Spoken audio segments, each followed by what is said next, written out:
Disciplina. Parece uma palavra pesada, né? Ou quase como uma montanha impossível de escalar. Mas a verdade é que não precisa ser assim. Hoje a gente vai quebrar esse mito. Vamos entender como é que se força a disciplina a fazer parte da nossa vida, sabe? Não só como um hábito, mas como parte de quem a gente é. E o melhor, começando do absoluto zero. Olha só essa frase, ela já diz tudo, né? A palavra-chave aqui, sem rodeios, é forçar. É isso mesmo. A gente tem que tirar da cabeça aquela ideia de motivação, de esperar a vontade chegar. Disciplina não tem nada a ver com se sentir bem para fazer algo. Pelo contrário, é sobre agir apesar de não querer. É uma briga interna, sabe? Uma batalha diária da nossa vontade contra a nossa própria resistência. E é justamente naqueles dias mais difíceis, quando tudo que a gente quer é jogar a toalha, que ela mais importa. Então, o nosso papo de hoje vai seguir por 4 etapas bem importantes. Primeiro, a gente encara a verdade inconveniente. Depois, vamos ver como dominar o diálogo interno. Na sequência, a gente parte para a construção através da ação. E para fechar, vamos falar sobre a mentalidade do esforço acima da facilidade. Vamos lá! Beleza, vamos começar. Primeiro round. É hora de olhar no olho do nosso maior inimigo, aquele que sabota qualquer progresso. Sim, estamos falando dela, a preguiça.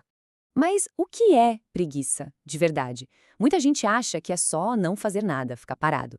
Mas essa definição aqui, ela é muito mais profunda.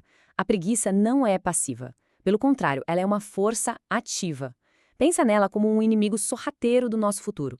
Ela se disfarça, sabe? Vira conforto, só mais um episódio, um trabalho que não é tão importante assim. Tudo isso para impedir a gente de fazer aquilo que é realmente difícil, mas que importa de verdade. Ela rouba nosso potencial sem a gente nem perceber. Essa tela aqui é praticamente um retrato da nossa mente todo santo dia. De um lado, tá lá a gente negociando com a preguiça. Aquelas conversinhas internas, sabe? Ah, amanhã eu faço, eu mereço um descanso, pular só um dia não dá nada. E o resultado? Fraqueza, estagnação, a gente não sai do lugar. Agora olha o outro lado. É a recusa total em negociar. É o vou fazer agora, não tem acordo, a ação é o que importa. O resultado disso? Força, crescimento. A cada vez que a gente aceita uma desculpa, é como dar um voto de confiança para a preguiça. A gente está dizendo para ela, pode continuar no comando. Ok, inimigo identificado. Agora a gente vai para o campo de batalha de verdade. E esse campo de batalha é a nossa mente. O passo mais importante é exatamente esse: aprender a dominar o diálogo interno. Porque é aí, dentro da nossa cabeça, que a guerra pela disciplina é ganha ou perdida. Então, como a gente faz isso na prática? São 3 passos. O primeiro é a consciência. É simplesmente perceber o pensamento na hora que ele aparece e se perguntar: peraí, esse pensamento está me levando para frente ou está me puxando para trás? O segundo passo é a substituição. A gente não consegue só apagar um pensamento.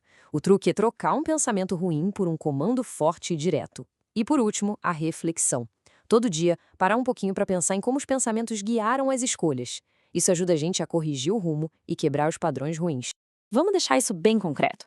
De um lado, a gente tem aquela autocrítica negativa que só paralisa. Ah, tô cansado demais, não sou capaz, isso nunca vai dar certo. Do outro lado, a gente tem uma autodireção rigorosa que impulsiona. A troca é pequena, mas o impacto é gigante. Em vez de pensar, tô muito cansado, o comando é, vou começar, nem que seja por 5 minutos. Percebe a diferença? Ninguém tá negando o cansaço, a questão é agir apesar dele. É uma mudança mínima no roteiro da nossa cabeça que muda completamente o final da história. Beleza, já falamos da mente. Diálogo interno sob o controle. E agora? Agora a gente vai para o mundo real. É hora de sair da teoria e entrar na ação. Porque é aqui que a coisa acontece de verdade. É aqui que um movimento minúsculo pode criar um impulso que se torna imparável.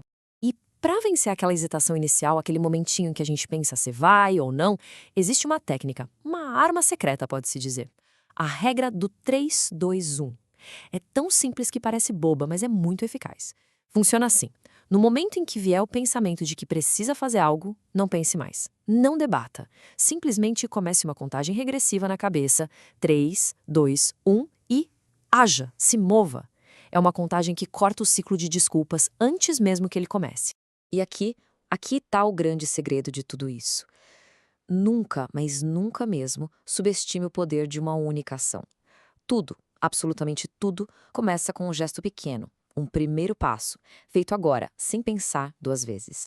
Essa ação inicial por mais insignificante que pareça, gera uma coisa muito poderosa, uma pequena vitória. É um eu consegui. E essa pequena vitória funciona como combustível, sabe? Ela cria um ciclo positivo que já dá um empurrãozinho para a próxima ação.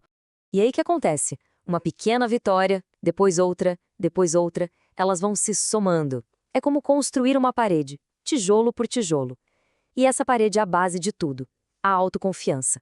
A gente começa a acreditar que é uma pessoa que cumpre a própria palavra, que faz o que diz que vai fazer.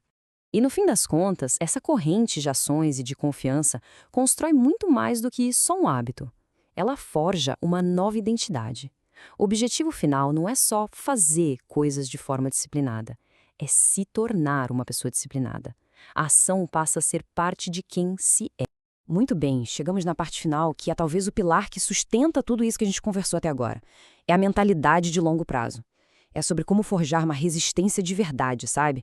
Isso vem de uma escolha consciente, deliberada, de sempre preferir o caminho do esforço em vez do caminho da facilidade.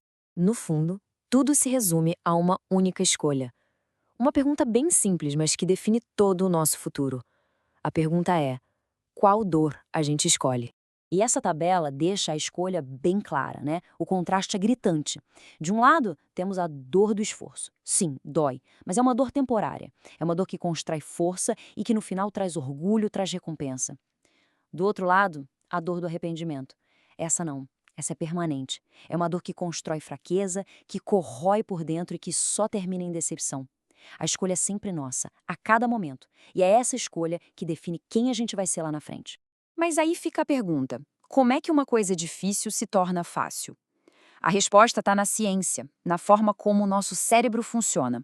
Repetição não é só para criar hábito, é para reprogramar o cérebro, literalmente. No começo, vai ser desconfortável, claro. O cérebro vai resistir, ele prefere o caminho que já conhece, o caminho fácil. Mas a repetição consistente força ele a se adaptar. E com o tempo, aquele desconforto vai sumindo. O comportamento novo vira automático. E o que antes era forçado, agora simplesmente faz parte da identidade. E com isso a gente encerra essa análise com uma pergunta para ficar na cabeça. Uma pergunta que vai continuar ecoando. Da próxima vez que o conforto bater na porta, oferecendo aquele caminho mais fácil, mais gostoso, qual vai ser a resposta? Porque a pessoa que queremos ser amanhã, ela não aparece do nada. Ela é construída pela escolha que é feita hoje, agora, neste exato momento.